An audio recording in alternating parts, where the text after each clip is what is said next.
Hey everyone, it's MG from Experience Points. Check us out online at exppoints.com or facebook.com/experiencepoints for reviews, video reviews, podcasts, fun. Just go there, exppoints.com.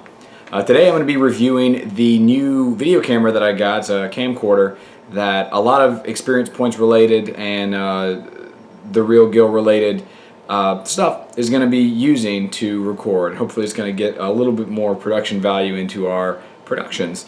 And today it's going to be the Canon Vixia R400. I'm going to switch over to this camera real quick so that I can actually show you the Canon, because that's currently the one I'm recording on right now. So I'm going to go back and forth. The audio is going to change, but just know that there are no external microphones for this video. They're all either the Nikon D3100 microphone or the Canon Vixia RF400. And there are a couple HRF versions in the series. They're all virtually the same, except some have onboard storage and some don't have onboard storage. The RF400 does not have any onboard storage. It supports SD, but I'll get to that later in the review. So change over right now. Alright everyone, this is the RF400. It's on a little tripod thing, but pretty sweet little setup. We've got it's got a HDC MOS sensor, Carl Zeiss lens, nice big 3-inch touch screen right there. Just flip it around. Takes SD card right there. Records in AVCHD progressive format, so that's MP4 format. It can also do AVCHD native. You can see right here that it's got support for a microphone, excuse me, and AV out or headphones, as well as HDMI mount and USB, and it came with both of these cables.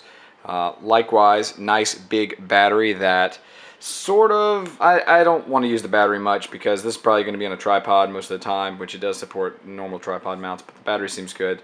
Your on off and your start right there, and a right here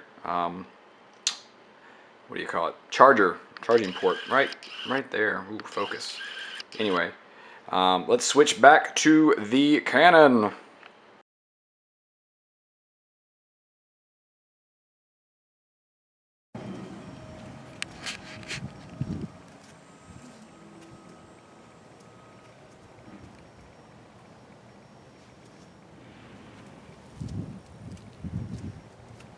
So the Canon RF400, that's one of the Vixia models. Pretty awesome camera. All in all, it's got a lot of features. It does lack some things like night vision mode and things like that, though I feel that for what it's there for what it's designed to be and designed to kind of the placement for the camera, I feel that it's really, really awesome for the price. I paid about $180 for this at Best Buy yesterday for a brand new model, not one of those open box models or whatever. Now the camera is fantastic. Again, this is in MP4 mode. What I'll do is real quick switch over to AVCHD mode right now. As you can see that you know, things go a little bit faster. There's like 60 frames being recorded right now, which is cool. You got all the motion and it's super clear. Unfortunately, it takes way more space to hold all of this video in. So a lot of this video, or a lot of our videos, will probably be more like 30 frames per second or whatever. MP4 is fine. But this is really cool. Now before, it was set to MP4 at 30p. Let me go ahead and switch it to MP4 at the highest level and see how that changes it. So just hold on one real quick second. And here we are in MP4. And again, it doesn't look like much has changed. The big thing is that we made that 30 to 60p jump. Which is really fantastic. But for the sake of the rest of this video and the fact that I only have a 16 gig SD card in this camera, I'm going to switch it back to MP4 at around 17 megabits so we can, you know, finish the video out. So hold on one second. I think it's acceptable. We're going to go ahead and stick with 24 megabits per second. Again, all of that, megabits this, megabits that, the higher that number, normally the better quality of video that you're going to get. You're going to have a lot more space to shove all that high definition in there. However, there is a inverse relationship between higher quality and higher, or there's a direct relationship, excuse me, higher quality and also higher disk usage. So if disk usage is a problem, you may want to consider not doing that.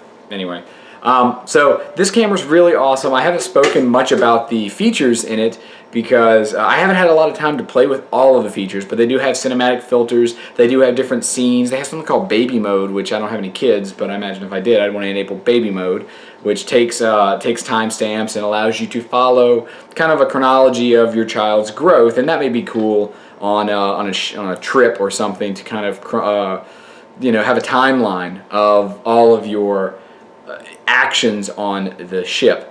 The HRF400 features a 3.28 megapixel HD CMOS sensor. All that means is that you are capturing video at a full almost 3.3, but 3.28 megapixels. Fantastic recording. That's more than enough to do 1080p, 720p, and as I showed you previously in the video, really good video quality, really good frames per second. I mean, it captured everything. I was going at the screen and it just didn't even bother, trying to, it didn't have a problem.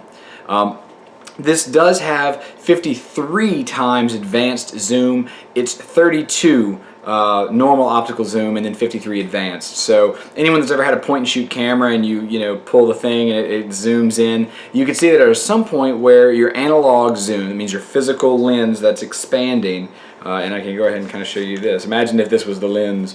Whenever it expands, it hits a limit, and this is a 55 millimeter limit right there, and it goes all the way to 18. It's expanding to a point, well, what if it could digitally expand a little bit more? And that's sort of what that 53 times advanced zoom does. It expands just a little bit more, and it seems a lot, but 32 times optical zoom, that's 32 times better than you can normally see. So it's more than enough, especially if you are podcasting like we are, or even if you're doing some advanced stuff like you're shooting a movie or whatever. This camcorder is not that bad. I said I talked down the battery earlier when I switched to the Nikon, but currently, and it's a little more than a full, or a little less than a full charge, I see on my little screen right here that it says 96 minutes of full audio video in high definition recording. 96 minutes is a ton of time. That's actually, it's a little bit less than I have on the SD card, but if I switched it back to Super AVC HD and recorded in 60p, I would actually have less time on recording than I would on the battery, and that's a really good position to be in. Now, you would want to keep an extra battery if you are going to be full mobile, but a lot of the times I actually would just take the battery out and plug it in directly to the wall using the wall charger, and it will come up no problem. That's just sort of to save the battery, and batteries are expensive more or less. I mean, it's like a $60 or $70 battery, so you may not want to waste it on just hooking it up anyway. Now, because this camera does support progressive format video, you will be able to hook it up to an HD TV directly via HDMI out, or even the AV out, which is really low def. You don't want to ever do that if you can help it, but you can hook it up via HDMI, and voila, you have a huge picture, fantastic 1080p image, actual 1080p. It's not just the dimensions, it's the number of pixels, it's the interlacing, or the lack of interlacing rather. It's a really good picture, so that is something definitely to say good about this camera. Something that doesn't really get talked about on handheld like camcorder cameras, or the handy cams as they were, are the microphones built in. And this actually has 3 microphones. It's got one on the top of the camera, 2 in the front, and one somewhere else, I think. Anyway, it does really well with recording direct audio like I'm talking to you right now. And it also has surround audio, so I can be behind the camera talking and it hears it as if I'm behind the camera talking. It hears it. It's not muffled. There's not one input right here. It actually is on the other side, and it's really, really cool. Effectively, that means that you can narrate while you're shooting. You don't have to go back in post-production and kind of put in your audio track. You can do it in real time, and that's something that's really awesome. It does support external microphone support, so you can actually plug, and I showed it in the Nikon on the Nikon. You can plug a microphone into that, likewise, and headphones, and do real-time audio audio checking. You can have someone that's doing production while you're recording. You can have them check what you're doing. Likewise, you could put lavalier mics, or you can have a boom mic, as long as it hooks back into that. Now, my testing with this external microphone system was with a really old, really bad Logitech headset, an analog headset. It didn't have any preamps on the microphone whatsoever, and it was really, really, really bad. I would not recommend using something without a preamp. So you want to have some battery, or you want to have something plugged in that kind of pushes a little more signal. But from what I've read and I've watched online, it does support things very well. When it works fantastically. So that's really, really awesome. Something I didn't like about this camera was the fact that it just has a touch screen for the interface. I'm okay with touch screens. I mean, I have a smartphone and I have this Nexus 7. That's fine. But when it's not glass, when it's LCD, I have a problem with that. If I push it too hard, or if I'm wearing gloves, or if the screen gets damaged, I didn't just lose an interface. I lost kind of my screen. Like that's what I check things on in the heat of the moment. That's what I look at. So I don't like touchscreens. There were some Sony competitor cameras that seemed to work really well. They were like, the higher ends had touch screens, but the lower ends had a little hat button, a little hat switch that you could navigate the menu around. I would be fine with that. But again, the touch screen doesn't seem bad. It just I'm preparing to have to buy another one of these cameras if and when this breaks. But and there is no, as far as I am aware, there's no way to manipulate the menu system without the touchscreen. There is no alternate interface or alternate button.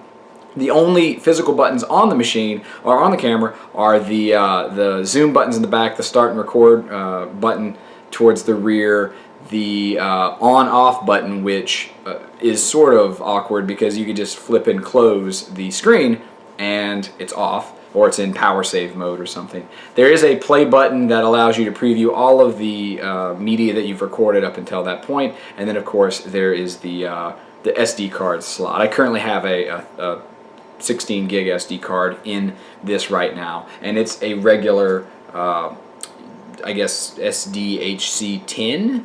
If you can see that right there, this is exactly what I have in it. Obviously not this one. That'd be crazy, wireless SD.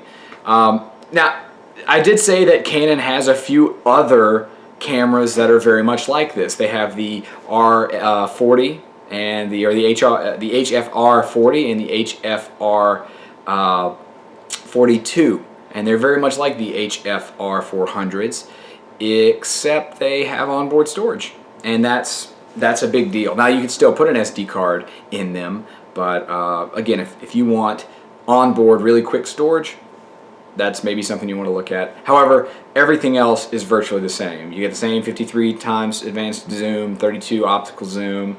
You've got all the features of the HFR 400. That's currently, those are in those other two models. The price tag's a little different. For the R40, it's $350-ish. For the 42, it's a little bit more. So, and the only difference between those is that the 40 has, I think, 8 gigs, and the 42 has 16. I could get those wrong. The 40 could have 16 and the 42 has 32. Doesn't really matter. That's the only difference. I didn't see much benefit in getting that because all I wanted was a camera that could record in 1080p. So I had to stop, could stop using my DSLR. I actually have a real camcorder with a decent lens on it.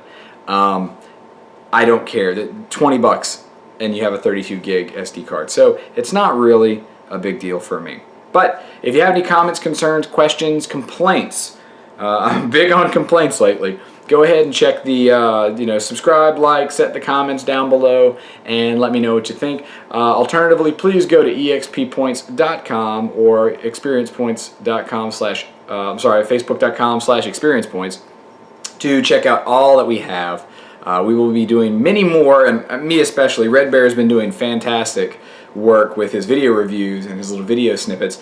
Now that I have a camera, I was using some rough stuff back in the day. I was using like this little, it's the HD Hue from Clique. it's not bad. It's just it's not like Windows 7 or Windows 8 compatible very well. So I was able to get it working, and then I was able to break it somehow. I'm not sure how, but computers, how do they work? Anyway, I'm going to be jumping in. I'm going to be doing a lot more video stuff. I'm going to be getting a haircut soon because this is not working for me. But please check us out. And if you liked what we did, or if you like what I do and you want to see or hear more, remember, comments, like and subscribe, wherever those buttons are. And I will see you guys later. Not too much later. Hopefully it's like, I could probably look on my calendar. I'll more reviews coming. Just chill out.